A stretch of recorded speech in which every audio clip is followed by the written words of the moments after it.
did in our environment yesterday, that what was food chain, what was food web, what all things were important in case of the food chain, and what all things were important in case of a food web. Food chain, food web जो है कहीं ना कहीं they were all connected with the topic known as trophic level. The trophic level, if I say, वो is the one जो इन सब चीजों को क्या करता है, कनेक्ट करता है.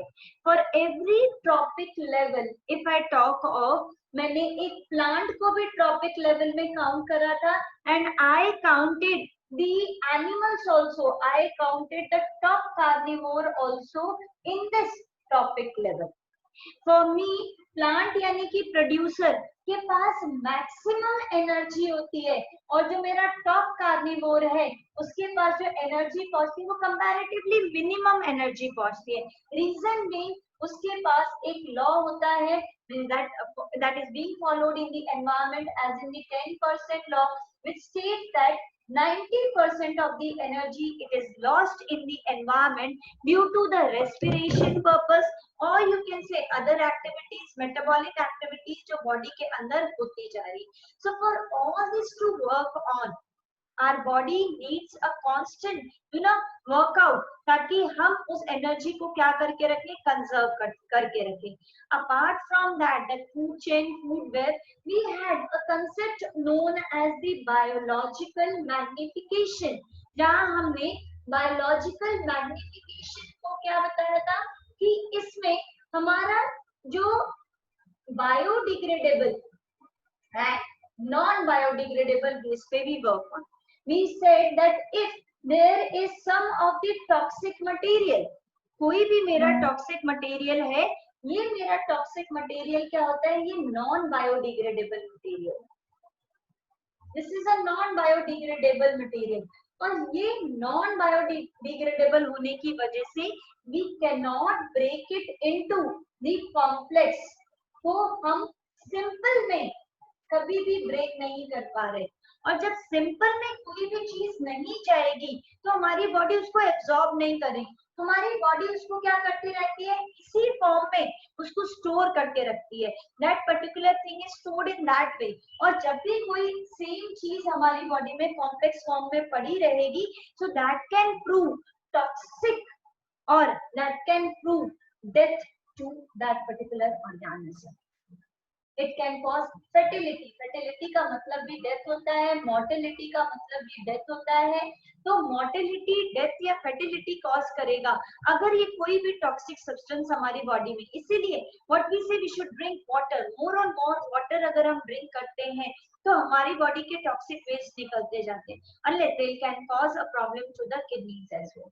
So for this, the biological magnification which was stating कि 10 हमारा जैसे जैसे ट्रॉपिक लेवल बढ़ता जाता है वैसे वैसे हमारे जो टॉक्सिक मटेरियल है वो क्या होता जाएगा, हर लेवल पे, हर फूड चेन के हर ट्रॉपिक लेवल पे इंक्रीज होता जाएगा. और जब तक वो टॉप कार्निवोर के पास पहुंचेगा तब तक क्या होगा, इतना ज्यादा कंसंट्रेशन हो जाएगा कि that can cause death of that particular organism. अब इस पूरी कहानी में what role was played by a particular thing was a non biodegradable substance. तो हमारे पास जो दो substance है, one is biodegradable and one is non biodegradable. जब हम non biodegradable की बात कर रहे हैं और degradable, ये दोनों ही मेरे लिए कभी कभी खतरनाक हो सकते हैं. वैसे तो मैं कहूंगी biodegradable is good. क्यों? क्योंकि कॉम्प्लेक्स से सिंपल में चेंज हो रहा है. लेकिन if the substance goes on increasing, कोई भी चीज जिसकी अति हो जाए ऑब्वियसली क्या होता है, खराब होती है हमारे लिए. सो अगर ये मेरा बायोडिग्रेडेबल सब्सटेंस है, इसकी कंसंट्रेशन में कहूँ बहुत इंक्रीज हो गई, and if the concentration is increase, क्या होगा, ये सोचो, ये यहाँ पे कूड़ा जमा होता जा रहा है, ये मेरा कूड़ा इंक्रीज होता गया, क्या होगा, the flies they will come off, इसके ऊपर फ्लाइज आने लग जाएंगी. And if the flies are coming, ठीक है, अलोंग विद दैट यहाँ पे जर्म्स, पैथोजेंस, ये ग्रो कर सकते हैं। Germs could be grown, pathogen जो है वो ग्रो करता जाएगा। हमसे पूछ के तो ये ग्रो करते नहीं है, इनको तो एनवायरमेंट चाहिए। तो ये क्या करेंगे, they will increase in number, free का खाना मिल रहा है इनको, तो बढ़ेंगे, क्यों नहीं बढ़ेंगे ये। अब इसके ऊपर अगर फ्लाइज बैठ गई, अब ये सेम फ्लाइज, अब तो स्ट्रीट फूड नहीं खाते, वरना गोलगप्पे टिक्की खाने के लिए बड़ी जल्दी जाते हैं हम लोग, ठीक है। और वहां पे वो आराम से अपने हाथ वाथ डाल के आराम से आप खिला रहे होते हैं काइंड ऑफ। तो अब वो फ्लाइज भी वहां पे स्ट्रीट फूड पे बैठी हुई है, क्या होगा, क्या लेके आई है वो, जर्म्स लेके आई है, that will cause a disease. So what we say, though biodegradable substance is good because it is going to convert from complex to simple, and finally mineral recycling में क्या करने वाला है, it is going to help, it is going to help. But if there is an increased concentration of biodegradable substances, it can easily cause the number to increase of the germs and pathogens. अब अगर germs और pathogens increase हुए, तो that can cause a problem leading to the diseases which will be carried off by the flies. Basically जो carriers हैं वो इनको क्या करेंगे, carry करेंगे, and that will bring it to us. अगर हम नॉन बायोडिग्रेडेबल सब्सटेंस की कहें तो ये तो वैसे भी प्रॉब्लमैटिक है। क्यों, क्योंकि ये क्या कॉज कर रहे हैं, they are causing the biological magnification, क्योंकि ये डिग्रेड हो ही नहीं रहे, they are not getting degraded and hence they prove harmful to our body. Here there is no conversion of the complex to the simple one. अब इनकी heaps लगे या नहीं लगे, या पहाड़ी इसके ऊपर बस जमता जाएगा जमता जाएगा, तो इसने क्या करा, अगर इतनी सारी चीजें अगर ये करेंगे, अगर आप डालते गए, वेस्ट को डालते गए, क्या होगा, they will occupy land, unnecessary land को ऑक्यूपाई कर दिया। और अगर अननेसेसरी लैंड ऑक्यूपाई हो रही है तो आप सोचो ना, जगह आपकी भर के क्या काम का हुआ। So that can also prove, you know, harmful to our environment. कहीं ना कहीं उस पे सेटल होगी, डस्ट सेटल होगी, मे बी यू नो क्या होगा, मोर ऑफ द एनिमल्स जो इस पे फीड करेंगे वो भी, उनके लिए भी डेथ कॉजिंग हो सकता है। एज एन इफ आई से प्लास्टिक्स वगैरह है, if cow comes and tries to eat that plastic और पॉलिथीन, क्या होगा, दैट कैन कॉज इट। तो both are, you know kind of posing an environmental defects, where this could prove somewhere to some extent good one, but increased concentration दोनों की ही क्या है, खराब। तो कुछ ना कुछ मेथड तो हमें करनी ही पड़ेगी ताकि हम इन वेस्ट को क्या कर सके, we should preserve them, we should actually या तो उनको प्रिजर्व कर दें, कहीं ना कहीं डंप कर दें और उनसे हम कुछ चीज निकलवा लें या कुछ चीज बना लें, या फिर हम उनको ऐसी जगह पे खत्म कर दें कि हमारे ये जो चीजें हैं कभी भी खराबी ना हो। फॉर एग्जाम्पल इफ आई से कि मेरे पास जो नॉन बायोडिग्रेडेबल सब्सटेंस है, ये नॉन बायोडिग्रेडेबल सब्सटेंस को मैंने क्या करा, ये this is the non biodegradable substance, तो इस सब्सटेंस को मैंने इसके ऊपर एक गड्ढा खोदा and I have dumped it up. तो अगर डंपिंग कर दूंगी मैं तो कहीं ना कहीं क्या होगा, थोड़ा सा रेगुलेटेड हो गया। या फिर अगर मेरे पास बायोडिग्रेडेबल है, उसकी डंपिंग कर दी तो मैं उसको उससे क्या बना सकती हूँ, कंपोस्ट बना सकती हूँ। तो first way out is for the dumping purpose, dump कर दो, डंप करोगे और ऊपर से मिट्टी से कवर कर दो, तो that will prove beneficial. Second way out है कि अगर मेरे पास ये वेस्ट है तो मैं क्या कर सकती हूँ, या फिर मैं इसको, एक प्रोसेस होती है जिसको कहते हैं इंसिनरेशन। इंसिनरेशन मतलब हाई हीट पे, हाई टेम्परेचर पे मैंने इस कूड़े को क्या कर दिया, जला दिया, and that is always done in a close chamber. एक क्लोज चेम्बर में बहुत हाई टेम्परेचर पे मैंने क्या करा, इस पूरे जो भी मेरा वेस्ट है उसको क्या कर दिया, बर्न कर दिया। क्या बच जाएगा, एशेस बच जाएंगी। अब उस एशेस को हम क्या कर सकते हैं, we could dump that ashes, और अगर उस एशेस को डंप कर दिया तो दैट कैन प्रूव कि चलो कहीं ना कहीं इतना सारा कूड़ा जमा करने से बेटर है थोड़ी सी राख है वो डाल दो, क्या होगा कहीं ना कहीं it will help in recycling और समथिंग। थर्ड वे आउट है लैंडफिल्स। यहाँ तो हमने क्या करा, कंपोस्ट बनाया, ऐसे ही लैंडफिल्स होती है। लैंडफिल्स में क्या करते हैं कि हम इस कूड़े जो हमारा बायोडिग्रेडेबल है, अब आप देखते हो whenever that particular डस्टबिन वाला जो आता है लेने के लिए, what it does, it tries to separate out the biodegradable and non biodegradable substances, यानी कि जो जिसको हम क्या कहते हैं गीला और सूखा waste. so that waste is actually जो आपका बायोडिग्रेडेबल है उसके अंदर हम साथ में क्या डाल देते हैं, कैल्शियम, कैल्शियम या फिर लाइम वाटर। इससे क्या होगा, जितना भी मेरा ये सब्सटेंस डिग्रेड होगा वो आपका सेटल डाउन होता जाएगा पहली बार, और इसके साथ में we try to add some of the bacteria ताकि डिकम्पोजिशन क्या हो, ज्यादा हो। तो मिट्टी डाल दी, ये सब कुछ डाल दिया, जिससे अब ये मेरा जो डिकम्पोजिशन है वो बहुत ज्यादा होती रहेगी, और अब मैं इसमें प्लांट्स ग्रो कर दूंगी। प्लांट्स अगर ग्रो कर गए तो क्या होगा, लैंड भी यूटिलाइज हो रही है और उसको मैं पार्क एरिया को में क्या कर सकती हूँ, कन्वर्ट कर सकती हूँ। I could make a good garden of it और I could make a good park from it. So these are some of the ways by which we can you can say we can try to reduce the biodegradable or non biodegradable। अगर मेरे पास कोई radio active waste भी है तो मैं उसको बहुत deep क्या करूंगी, I will dump it up, क्योंकि उसकी radiation that could pose a problem to our body. In fact जितना भी मेरा वेस्ट है मैं हमेशा यही ट्राई करूंगी कि क्या करा जाए, उसको सॉर्ट आउट करके उसको अलग अलग प्रोसेसेस में डाल के I should try to recover the thing.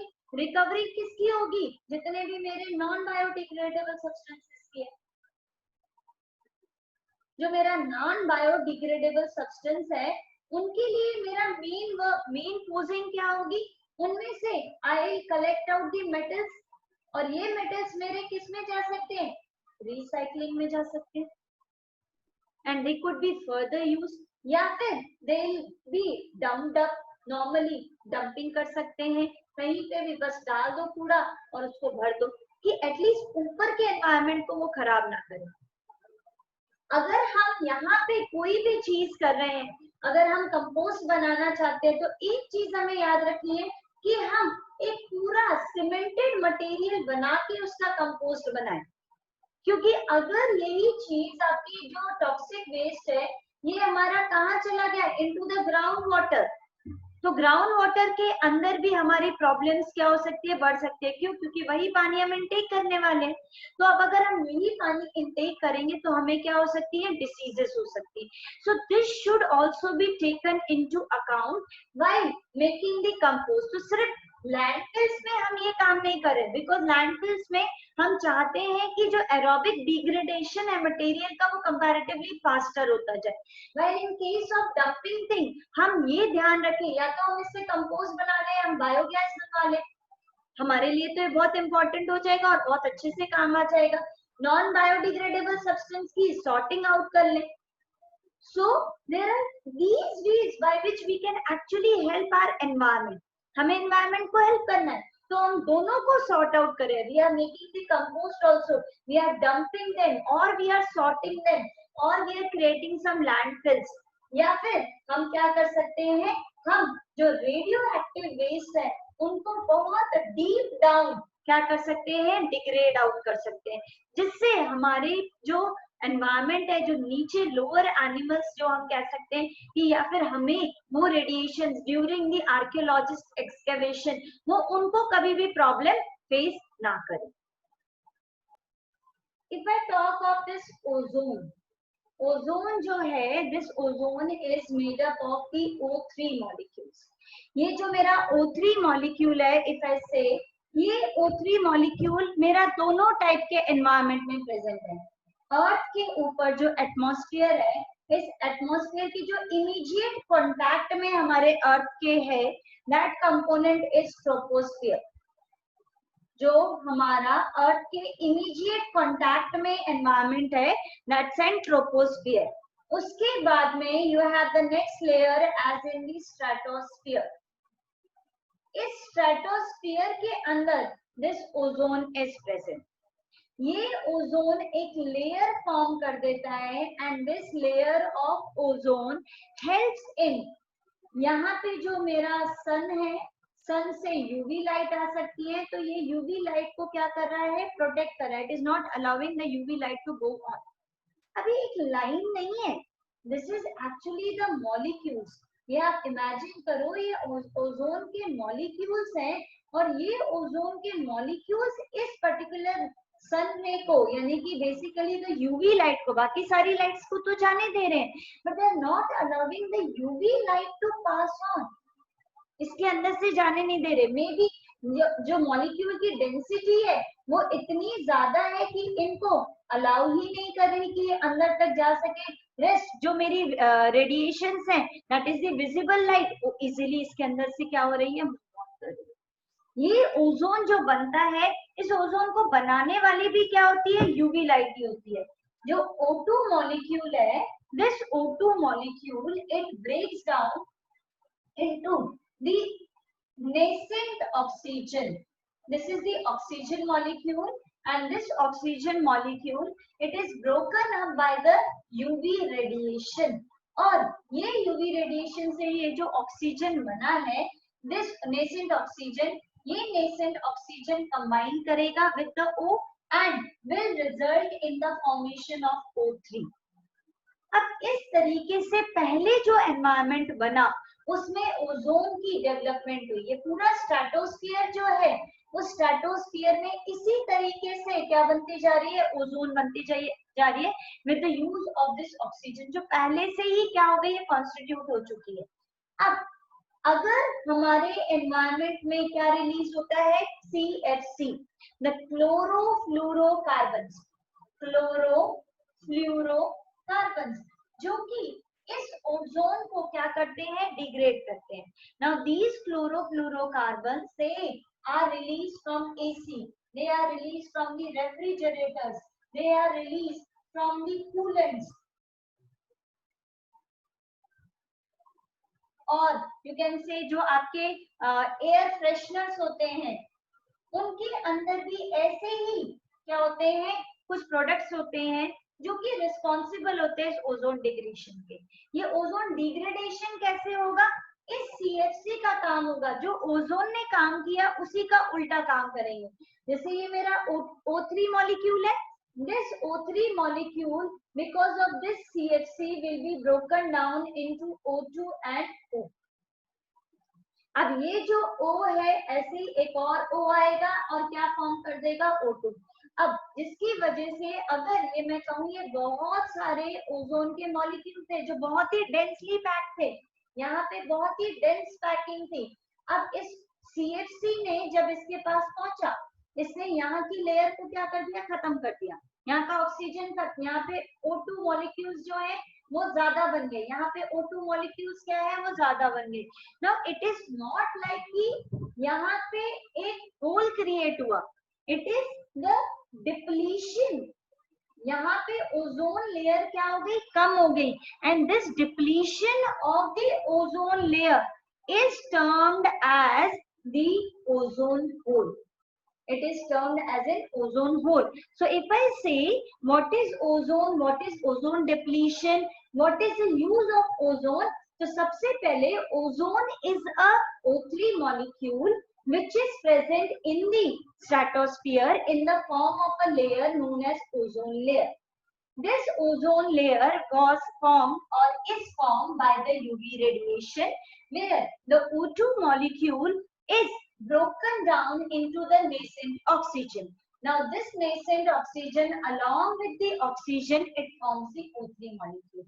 Now these O3 molecule, they have formed a thick layer so that the UV radiation is prevented to move inside the Earth's troposphere or Earth's environment.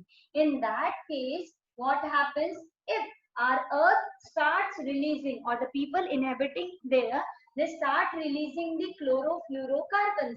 These chlorofluorocarbons, they convert the oxygen into the, sorry, ozone into the oxygen, and this is how the number of O3 molecule they go on decreasing, leading to the formation of a ozone hole, which is nothing but the depletion of the layer of the ozone.